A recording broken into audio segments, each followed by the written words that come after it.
It's only a fool that will not have said that President Buhari has failed. Every problem in Nigeria today, don't look further, blame it on President Buhari. All these pastors that criticize Jonathan, all these governors like El-Rufai, like Tinubu, that were running their mouth about Jonathan, where are they today?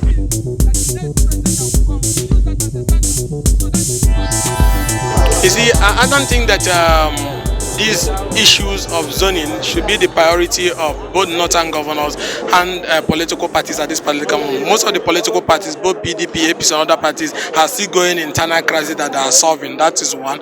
The economy is in bad shape. The insecurity is everywhere. So arguing about who will be the next president when the one they elected, especially the majority of those northern governors supported Buhari. Because when you talk of northern, we talk of the likes of El-Rufai, the likes of the man from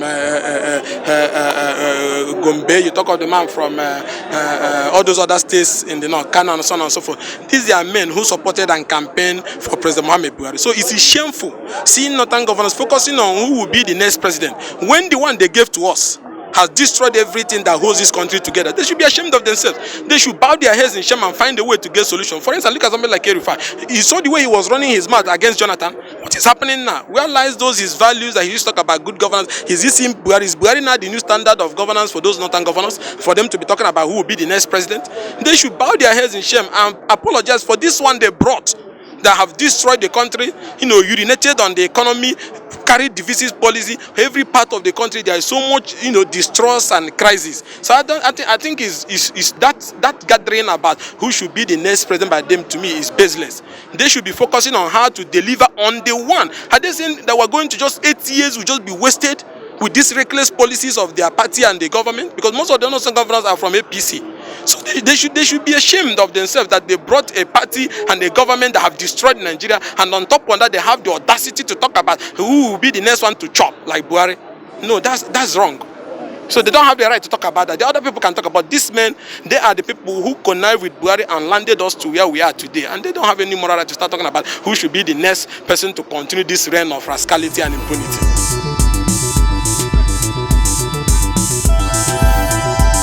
With all due respect to the president, he's old enough to be my father, but I can say at times, is he not ashamed the kind of thing he says? Do you know what it means being commander-in-chief?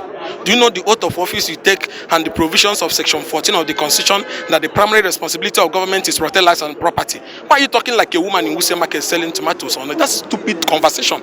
Because as long as I'm concerned, these things are issues of governance. These are things you are being paid for. It's a paid job. It's commercial. You get paid. You live in luxury. You fly presidential jet. You get friends who can give your children iPad when they are wedding. But the only thing they ask you is to secure lives and property. Now, if you have that power to secure lives and property, why are you not saying that so person is behind it? What you should be sure that you are charging this person to court. This person has been convicted for being involved in sponsoring terrorism, not to come and be talking to us like we're in a crusade about who you think is behind it. That is why you're commander-in-chief. Though if you cannot do the job, then you get out. That's the right word to use. I don't know why Nigerians keep massaging these issues like it's a favor. This is not a favor. It's a job. You get paid. You live in luxury for this. That's why he's enjoying. All the people ask is for good governance, to protect lives and property. And he has carried on with policies that are divisive. He has carried on with policies that have made all the ethnic parts of the country not to trust each other. He has carried actions that have shown that he seems to be more interested in pursuing a different agenda than that of national unity, than that of justice, equity, and fairness. And that's why you see all the insecurity, all the crisis, because the center is in disarray, and there's no way anything can come out of it. So blaming people is dumb. It's something that, with all due respect to him, like I keep saying, but this is about governance, because people's life at stake. None of his children is undergoing what people are going. Those who are being raped, those whose organs are being sold, those who are being killed on the expressway in every part of the country. None of his children is going through that. So when you open your mouth and you tell me that this person is behind it or not behind it, is a reckless comment. The right thing to do is to get those people behind terrorism and prosecute them. At least we have seen some people who are even encouraging terrorists. Has he done anything to them? He's not. So he's willing in pursuing an agenda that we don't even know. But whatever agenda is it that is under the constitution, the president will leave office without achieving it.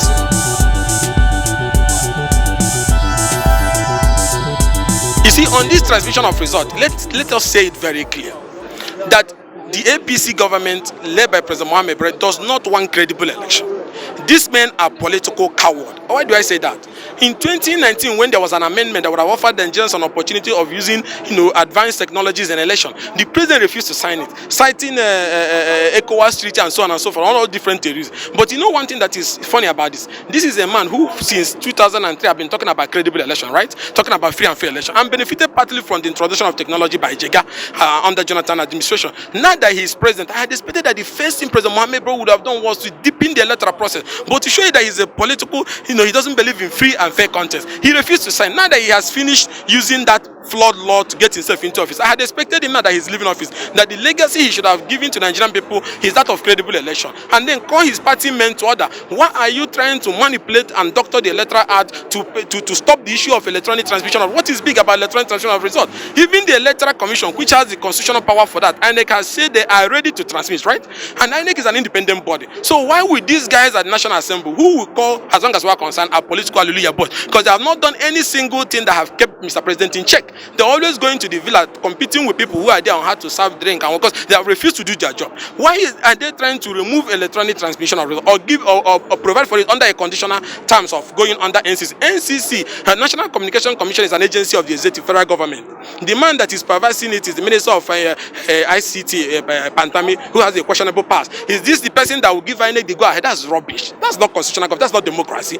That is rubbish, total rubbish. And God will condemn those guys in the National Assembly if they doctor this electoral to the extent that it will not serve the essence of giving Nigerians credible election. You must allow electronic transmission of result to flow. Let INEC decide. They can consult anybody they like, but not to tell independent electoral commission to go to Issa Pantani and the National Communication Commission to know whether they have the coverage to transmit results. And the commission that is in charge of election said they are ready to transmit. So this is part of President Mohamed Buhari plan to leave this country in a state of constitutional crisis and electoral confusion. But you should not forget what happened, I think, 1963 or thereabout, over this issue of flawed election that led to the Wild West in the Southwest and the electoral confusion that brought down that republic. The least he can do to Nigerians is to give Nigerian people a credible electoral act that will usher in a transparent election in 2023. Anything outside that will lead Nigerians into constitutional crisis.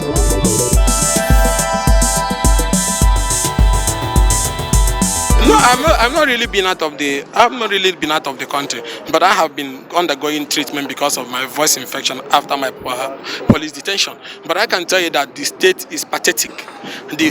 Nigeria has failed, as long as I'm concerned.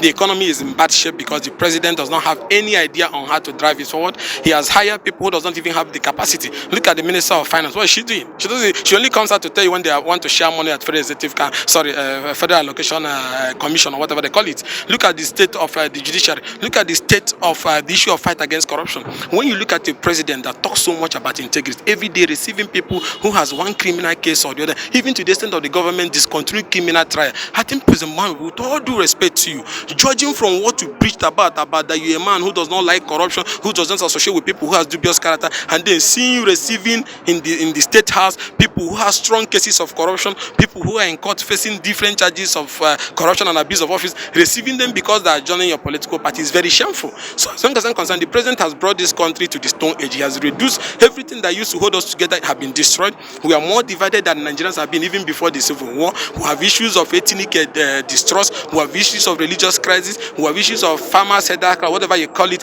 people killing people trying to have right of way on people's property, and the president have not been unable to address any of these key issues. There have been issues of insecurity that have taken part decisions in the country, as you can see, because the people do not trust him. He has carried on with divisive policy. Every problem in Nigeria today, blame it, don't look further, blame it on President Buhari. Even if it is caused by state government, is it because they have a weak president who cannot call them to order? Even if it's caused by security agencies who refuse to do that, because they know they have a commander-in-chief who doesn't have the capacity to govern. So the problem is that we elected a man who is busy enjoying the comfort of the presidential villa, waking up with well-starched clothes and making statements they read for him, but not being able to bring out solutions, ideas that can move the country from a state of economic crisis to a state of economic prosperity. It's only a fool that will not have said that President Buhari has failed. Knowing that we have accepted that, the question now is, what do we do?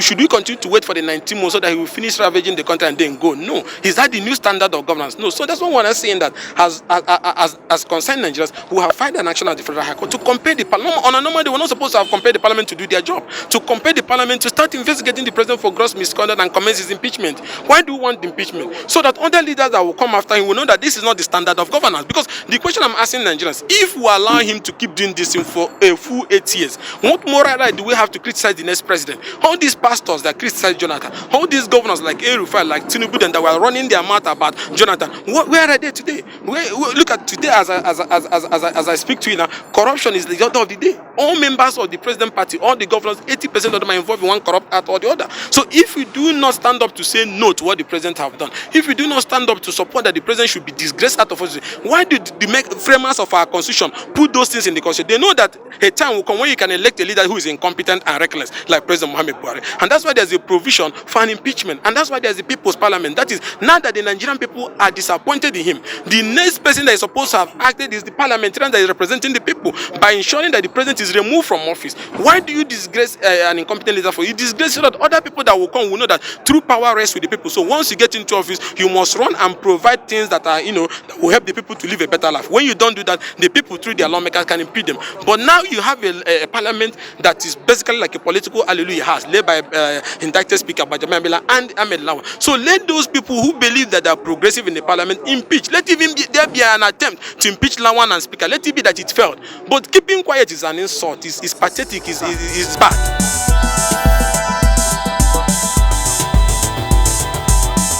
I said, like I said before, with all due respect to the president, that comment is reckless, is baseless, and it shows how incompetent the president is. He is commander-in-chief with all the powers, are you getting me, to protect the territorial and peace of this country. And you say you have intelligence of people who are involved in terrorism and you have not charged them to court. It means two things. Either you don't have anything, you're just trying to intimidate lawmakers or people. So people will start thinking whether I'm the one or I'm not the one. If you feel people have breached the provisions of the law, have been involved in terrorism, you file a cause action in court against them, you prosecute them, you arrest them. But he has not done any of these things. So is it announcing to us like a woman selling onions in Wuse market? So we'll go and look for the lawmaker for him and arrest him. That comment alone shows that the president is incompetent and unfit to be a leader. If you feel that these people are behind terrorism, then you arrest them.